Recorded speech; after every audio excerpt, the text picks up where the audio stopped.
that's when my dad looked at me and he said, yeah, he is crazy. So what I want to do is I want to take us on this journey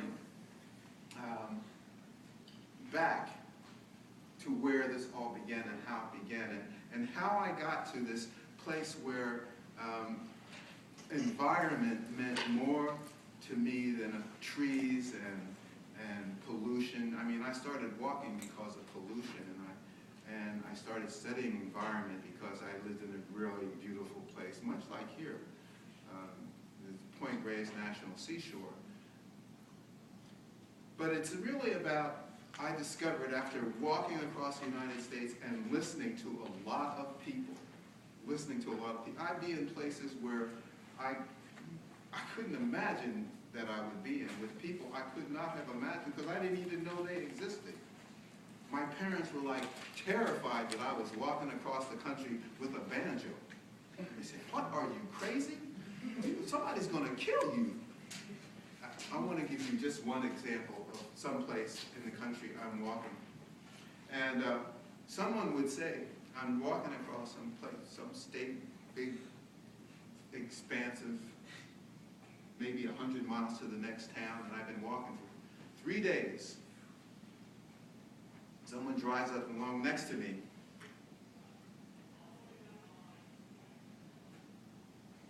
Hey boy, you lost? Well, we seen you walking for 3 days now. 3 days we seen you walking and nobody want to pick you up. I show them a little card about how I was walking and I didn't talk, and they go, I learned some people didn't read. Oh, you're walking. They see the picture of me. You play that banjo, boy? Damn, you do play that banjo. Now, you need a place to stay. I want you to just go 5 miles up the road and you turn left. Our cabin is right there. You come on up, we're going to feed you. We're going to take care of you tonight. I'd walk there because it felt good. I mean, their energy felt good. And so I'd walk the 5 miles up, I'd turn left, and there would be their big cabin. I'd knock on the door, I'd go inside, sit down, I'd have water to drink and some food to eat. And I bet you ain't never seen that many guns on the wall before, boy, have you? Well, don't worry, we're not going to shoot you. We're on a ranch here, and we got to have guns. Yeah. Betty Jean? Betty Jean, you know that boy we seen on the road last? Yeah.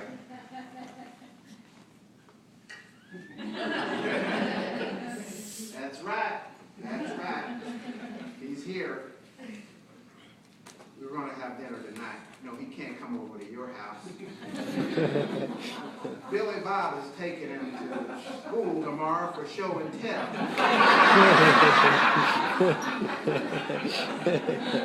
That happened a lot. Otherwise, I wouldn't have this smile on my face. But this all started back in California when I saw an oil spill.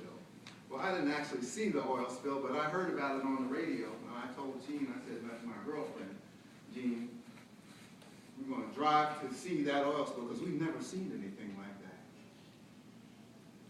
Going down Highway 1, right toward San Francisco, the Golden Gate Bridge. You see the spill, Jean? No, honey, I don't see it. Now, Jean didn't really sound that way. She didn't talk that way. That's what we call a theatrical device, right? Just so you don't get confused. And she said, no, she didn't see the spill, but we could smell it. We could smell the spill, and it was like, 1,000 gas stations all crumbled up into one. And in a book I talk about being between two big Philadelphia relatives in the back of the car, bouncing in potholes, and I'm just like a little kid, and the windows are up, and there ain't no air conditioning. I was getting sick in that car all the time, and that's what it was kind of like that. And so we couldn't see the spill, but we could smell it. And on the radio, we heard something, one of the disc jockeys was on there. He was talking about the spill and how people were going out and trying to clean things up and save the birds. And that's a seal, not a penguin. And he said, if you don't like the news, you go out and make your own. Well, I was like thinking, what did he mean? Did he mean like revolution?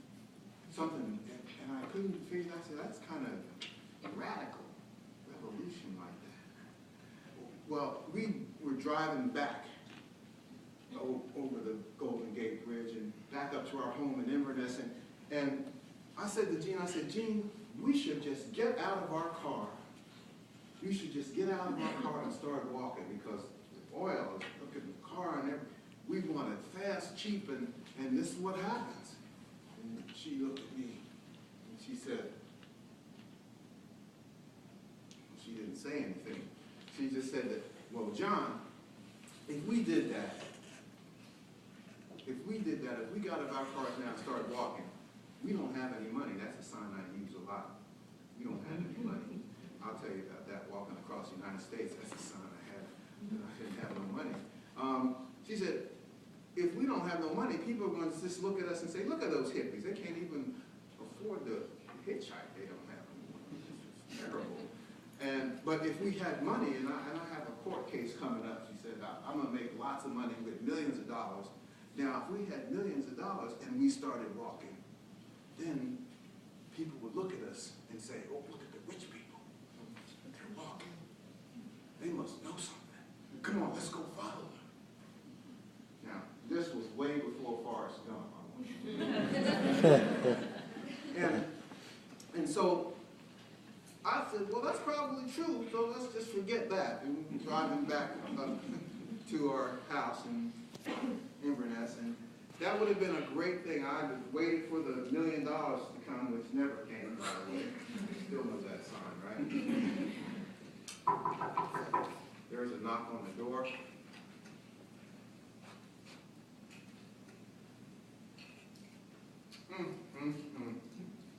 Oh, that's terrible. Jerry Tanner is our neighbor and a friend of ours. He was out on his motorboat and it flipped over in a south breeze, and he was lost. His family was saved. His wife and his kids were saved, but he was lost.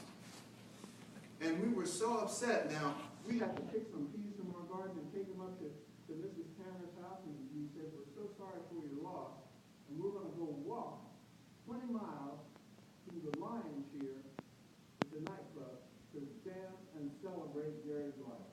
You know, dancing, that's a good thing to celebrate Jerry's life.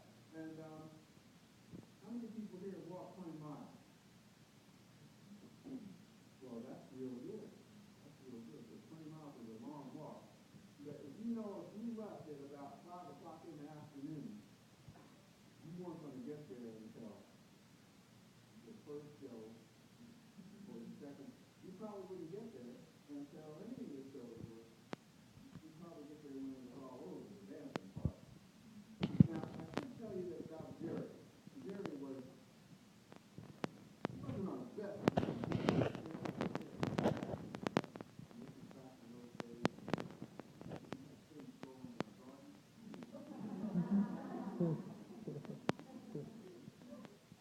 Jerry was always looking for those things. John, what is that plant going in? Suffice it to say that he did inhale. I guess we can still read some lessons now.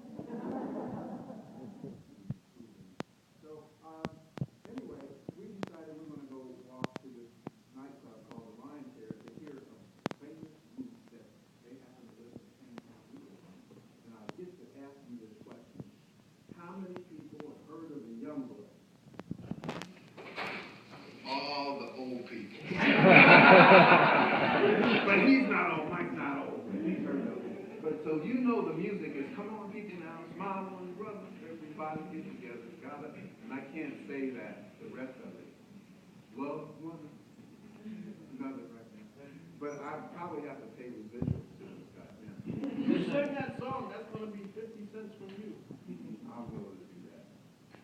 But we wanted to hear the Young Bucks play. And so we went there, and it was, by the time we got there, it was all over. They were packing up. They said, John G., you guys walked all the way from Inverness. Come on, we'll drive you back.